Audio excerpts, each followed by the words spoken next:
यदि आप हमारे चैनल के सभी गाने को पसंद करते हैं तो डीडी प्रोडक्शन हाउस के यूट्यूब चैनल को लाल बटन दबा के सब्सक्राइब करें और घंटी के निशान को जरूर दबाएं।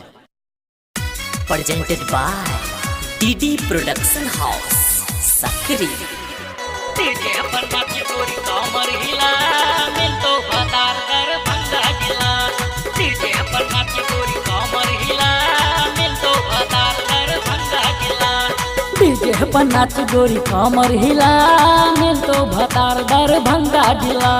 डीजे पर नाच गोरी कमर हिला मिल तो भतार दर भंगा जिला। मिल तो भतार दर भंगा जिला, मिल तो भतार मधुबनी जिला। डीजे पर नाच गोरी कमर हिला मिल तो भतार दर भंगा जिला। डीजे पर नाच गोरी कमर हिला मिल तो भतार मधुबनी जिला।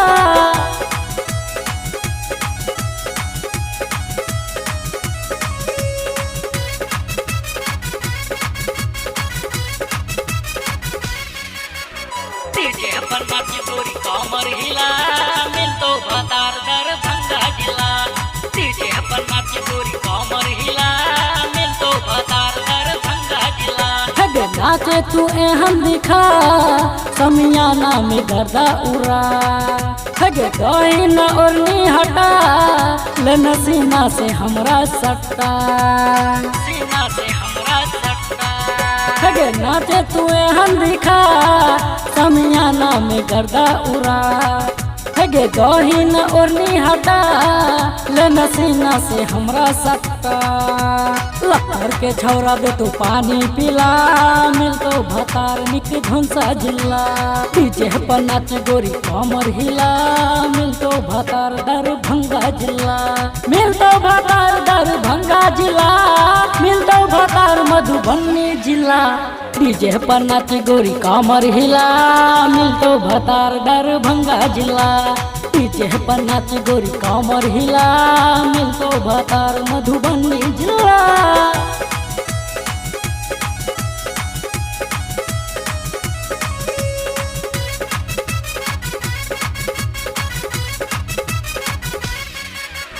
डीजे पर नाची गोरी कमर हिला मिल तो भतार कर भंगा जिला।